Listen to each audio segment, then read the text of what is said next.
Pai do Senhor, irmãos, glória a Deus, que Deus abençoe sua vida. Hoje vou estar compartilhando um pouco com você a palavra de Deus, né? E se o tempo permitir, não é isso, pastor? Vou estar contando também um pouco do meu testemunho, por mais que vocês às vezes já assistiu, né, meu documentário, ouviu eu também em outras igrejas, ou até mesmo comprou meus livros, enfim, não sei. Mas todos os lugares nós devemos apregoar a palavra do Senhor e contar também o que o Senhor fez nas nossas vidas. E essa pregação, eu não quero também usar minha tonalidade de voz muito alta, mas para que você possa compreender aquilo que Deus fez na minha vida. Em 1 Coríntios, que é um texto que eu gosto muito, 1 Coríntios capítulo 1, versículo 27 ao versículo 29, esse versículo, ele é muito importante na minha vida, porque foi o que o Senhor fez na minha história. E o mesmo Deus que mudou a minha vida, eu quero dizer para você que Ele quer mudar a tua vida. Ele quer mudar a tua história. Ele quer dar um novo rumo para você. Mas basta você ter Ele completamente na sua vida. Eu estou na versão atualizada que diz assim: para envergonhar os sábios, Deus escolhe aquilo que o mundo acha que é loucura. E para envergonhar os poderosos, Ele escolhe o que o mundo acha fraco. Para destruir o que o mundo pensa que é importante, Deus escolhe aquilo que o mundo despreza e acha humilde e diz, não tem valor. Glória a Deus, porque Deus, Ele pega as coisas que não são para confundir aquelas que são, né, irmãos? Irmãos, preste atenção nessa inicial dessa palavra, antes da gente entrar no meu testemunho de vida, principalmente ministerial. Deus gosta de usar pessoas que são improváveis. O que a palavra improvável significa? Pessoas que não têm valor, pessoas que não têm importância para a sociedade. Porque na ótica humana de Deus, Ele olha diferente para mim e para você. Se eu desse o microfone para você, e tanto para você também que está em casa, contar o seu testemunho e lembrar daquilo que Deus fez na tua vida e já fez e ainda vai fazer, você fala, isso é graça. Porque Deus, Ele é especialista em acreditar em pessoa. Deus é especialista em acreditar naqueles que o homem não dá nada. Acreditar nas pessoas que o mundo diz não tem jeito, nunca vai ser ninguém. Deus, Ele sempre ama confundir essas pessoas que julgam esses seres humanos. É bem verdade que eu não estou falando a favor de apologia, a favor de pecado, mas se essa pessoa está distante de Deus, pode estar lá na boca do fumo, pode estar lá na casa de prostituição, se essa pessoa tem uma promessa, Deus vai até lá, Deus resgata, Deus purifica e faz essa pessoa se tornar uma pessoa importante na presença do Senhor. Deus, Ele não olha o estado atual. Deus, Ele não olha o defeito dessa pessoa. Deus vê o que essa pessoa vai ser no futuro. Talvez você está orando por uma pessoa, pelo teu esposo, pelo teu marido, pela tua filha, e até mesmo você, que você diz assim, essa pessoa está tão distante de Deus, parece que não tem mais jeito, essa pessoa a cada dia mais só quer saber de bebida, de maconha, de cerveja, de narguilé, não sei mais o que, essa pessoa até mesmo trocou o seu sexo, não sei, e parece que é impossível Deus reverter essa situação, esse quadro de vida.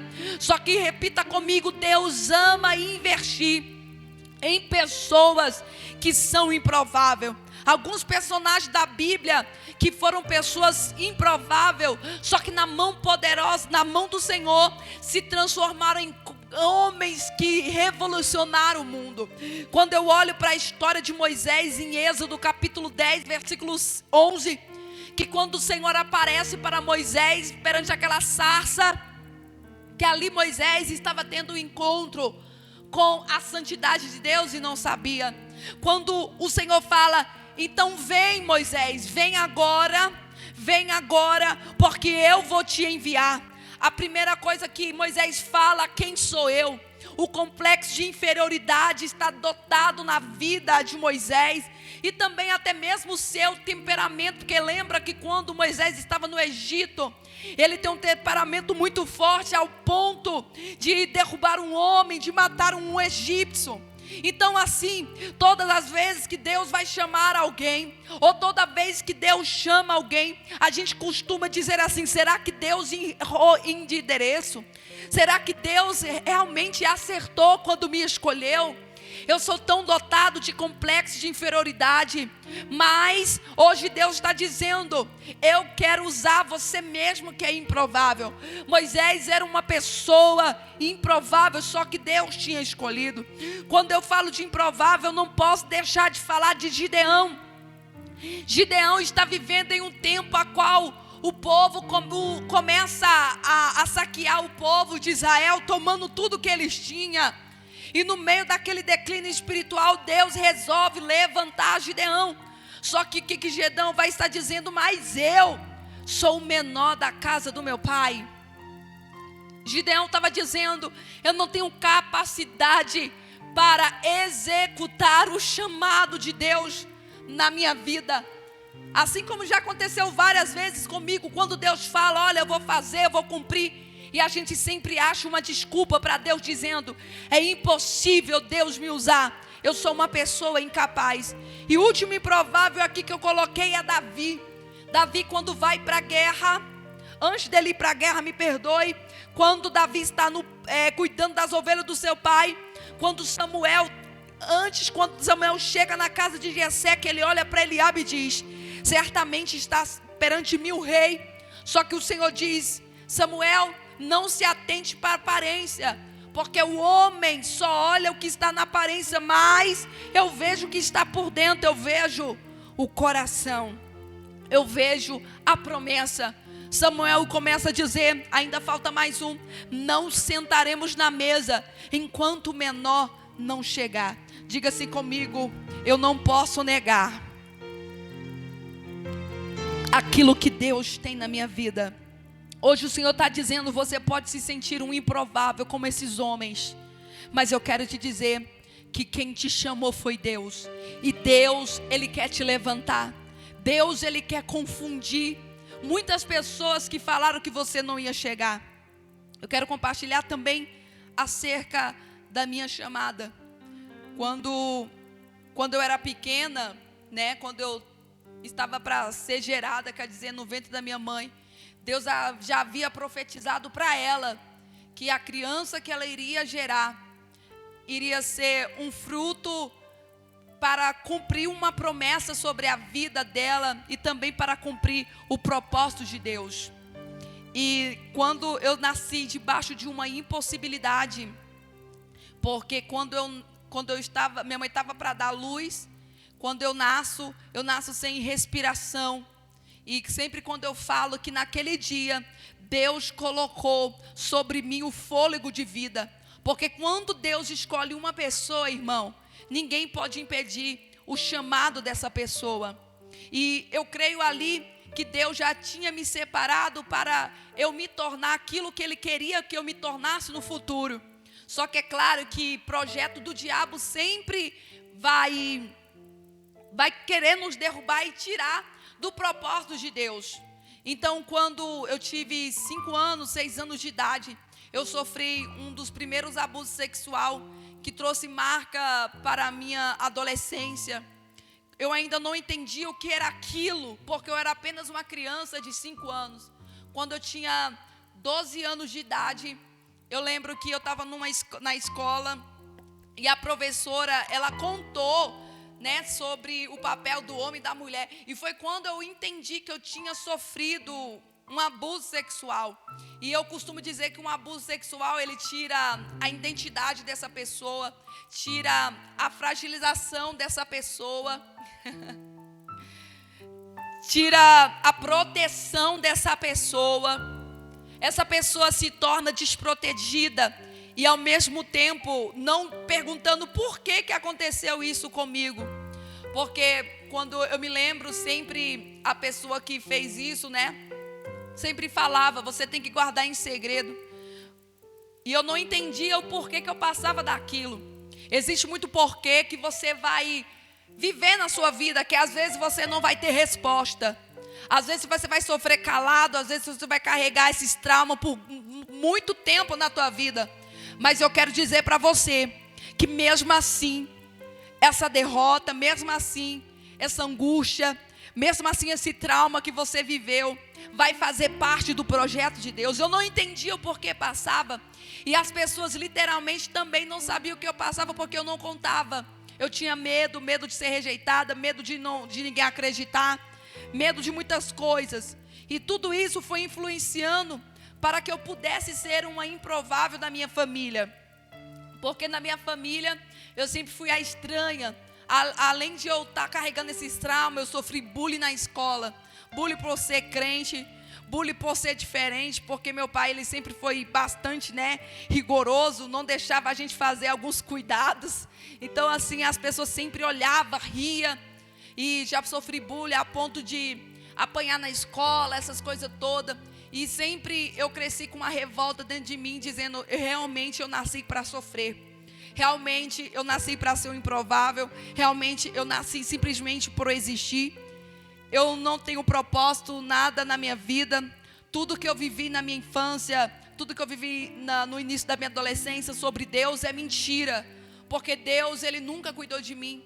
Deus, Ele nunca me guardou. E foram bastante o porquê que tinha acontecido isso na minha vida. E eu fui entrando em outros vícios, como os vícios pornográficos, o vício do álcool. Eu fui me envolvendo com outras pessoas na minha adolescência. Eu queria realmente conhecer o mundo. Glória a Deus. Mas, gente. Não. Eita glória. Do replay. Então, eu queria reconhecer o que o mundo podia me proporcionar. E é claro, não foi uma boa escolha. Porque uma menina cheia de revolta agora vai envolver com pessoas da vida, pessoas erradas. E eu não tinha felicidade. Mesmo estando lá no mundo, eu nunca tinha felicidade. Eu só queria me tornar uma pessoa feliz, me tornar uma pessoa que pudesse viver a promessa do Senhor sobre a minha vida. E eu me lembro que quando eu fui uma vez no congresso, para a gente resumir, todas as pessoas que me olhavam falavam assim, nossa, a Priscila é tão estranha. Nossa, porque eu sempre fui muito calada, sempre ficava dentro do quarto, aquela coisa toda, tinha uma raiva dentro de mim, mas ninguém sabia o porquê que eu era daquele jeito, porque eu carregava traumas. E eu lembro muito bem quando eu fui num congresso e um irmão bem pentecostal, eu não queria ir para a igreja naquele dia, Eu nem sei se eu conto isso no meu documentário, mas eu acho muito importante, porque eu lembro que eu não queria ir para a igreja naquele dia. E meu pai, não, você vai para a igreja. Eu tinha uns 13 anos de idade, já afastada, aquela coisa toda. E eu lembro que eu falei, tá bom, vou sentar lá no último banco da igreja. E eu lembro como fosse hoje, eu estava com um vestidinho azul, um salto desse tamanho, com o rosto todo pesado. E ele veio lá da frente até onde eu estava e disse assim, moça, assim diz o Senhor dos Exércitos, aquilo que eu tenho para fazer na tua vida é coisa grande. Eu vou mudar a tua história. Para o mundo você pode ser uma improvável, para a sua família, mas eu sei o que você passou. E te digo, eu vou te transformar em uma pregadora da palavra. Você vai se tornar uma missionária da minha obra. E eu lembro que eu fiquei parada e falei, impossível isso aí acontecer. Nem falar eu sei e nem desejo de servir a Deus completamente eu tenho. Só que mesmo assim, eu sempre guardei isso para mim, aquelas palavras, não, é algo grande que Deus vai fazer na minha vida. Eu lembro que eu era motivo de riso por muitas pessoas, pelo fato também que eu tinha alguns problemas, até mesmo da estética, que eu tinha um problema. Só que Deus abençoou e eu fiz uma cirurgia, Então tudo foi melhorando. E eu lembro que muita gente não acreditava em mim, até mesmo família. Família que às vezes era para abraçar, para cuidar, mas negavam, não queriam investir, enfim. Eu lembro que uma vez, eu dotada de tantos problemas que me cercava, que eu falava assim, a única coisa que tem para a minha vida é morrer. eu já tinha feito o pacto, né, com o diabo. E eu falei assim: a única solução que eu tenho para minha vida é tirar ela, porque realmente eu nasci para sofrer. E eu lembro que depois que eu estava até mesmo embriagada, que eu tinha voltado de uma festa, eu lembro que minha mãe estava saindo para ir para a igreja, e ela voltou e ela viu o meu estado. E eu em silêncio, porque eu já sabia o que eu ia fazer naquele dia. Eu ia tirar a minha vida, eu ia acabar com tudo, porque existem dores que às vezes você não consegue dominar. Existem dores que você só fica sofrendo e você quer arrancar ela dentro de você e você não consegue. É quando você sofre calado, é quando as pessoas não entendem o seu grito de agonia. Só que Deus, Ele entende. Ei, tá ficando sério aí.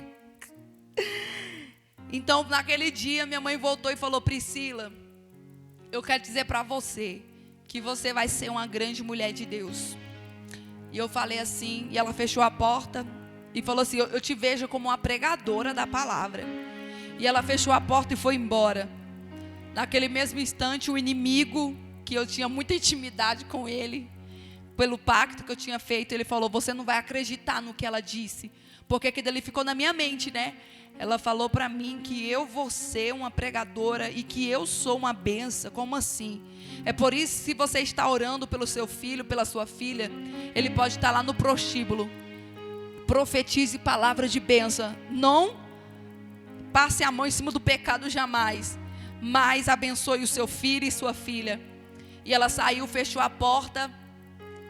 E o diabo falou assim: você vai acreditar no que ela está dizendo a respeito de você? É mentira. Você nasceu para sofrer. Você nasceu para ser um improvável. Naquele mesmo momento eu peguei uma tesoura para tirar minha vida. Naquele mesmo momento eu falei: eu realmente quero colocar o fim em tudo, em todos os projetos que eu nunca nem vi na minha vida. Quando eu fui para colocar a tesoura para tirar minha vida, naquele mesmo momento a minha janela se abriu. A voz do Todo-Poderoso bradou dentro do meu quarto e disse assim: Priscila, não faça isso. A minha promessa está de pé na tua vida. Quando eu ouvi aquelas palavras, meus irmãos, me deu uma esperança de viver.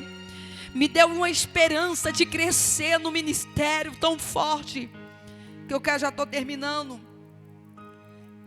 Que ali começou um processo muito difícil na minha vida.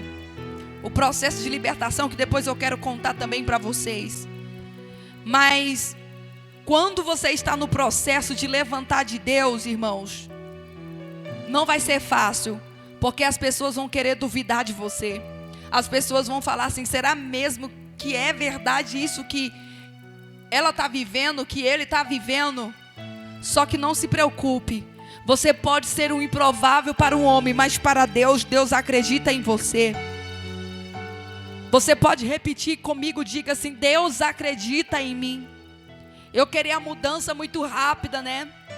E literalmente foi assim na parte por de fora, a parte externa. Eu mudei muito rápido, só que por dentro ainda eu não perdoava. Eu era muito rancorosa. Eu tinha raiva de tudo que já tinha acontecido lá no meu passado. Só que mesmo assim Deus estava falando comigo: Priscila, eu não desisto de você. Eu sou o Deus que começa a boa obra e sou o Deus também que termina a boa obra. O que eu acho interessante é que as mesmas pessoas que me negaram ajuda no passado são as mesmas que hoje chegam e falam assim: você pode orar por mim? Você pode liberar uma palavra sobre mim? Isso aqui não é egocêntrico, isso aqui é cumprimento de promessa. Às vezes você está do outro lado dizendo: eu sou uma improvável, como Moisés disse, como Gideão disse, como Davi disse. Mas assim diz o Senhor para a tua vida: mesmo você se sentindo improvável, eu te chamei no meio da guerra. Eu te chamei no meio da tua parentela. Talvez você não tenha amor de pai, talvez você não tenha amor de mãe, talvez você não tenha amor da sociedade, mas tem um Deus que está dizendo para você: eu tenho uma promessa a ser realizada na tua vida. Eu sou um Deus que começa uma boa obra. E sou um Deus também que termina essa boa obra na tua vida. E assim como Deus fez na minha vida, que meu testemunho é muito grande, Deus também quer fazer na tua vida. Deus, Ele quer te transformar num canal de bênção. Para quê? Para aqueles que olharam para você, vão ter que olhar para você diferente e falar: verdadeiramente Deus ainda transforma a vida. Verdadeiramente Deus ainda renova a promessa. Verdadeiramente Deus ainda cumpre promessa. É por isso, se eu fosse você, eu não desistia. Eu sei que existem dores, eu sei que existe tribulação, mas Deus está dizendo: mesmo assim, eu insisto em acreditar em você. Eu vou te levantar, eu vou agir na tua vida e vou te levantar nessa terra. Fecha teus olhos e diga assim comigo: Senhor, muito obrigado. Senhor, eu posso me sentir a pessoa mais improvável, mas mesmo assim, o Senhor me escolheu. O Senhor me escolheu. O Senhor está dizendo para cada um de vocês: vocês são escolhidos. Eu sei o que você passou, eu sei das afrontas que você passa, só que mesmo assim, eu continuo te escolhendo. Aleluias. Que Deus abençoe a sua vida, em nome do Senhor Jesus Cristo.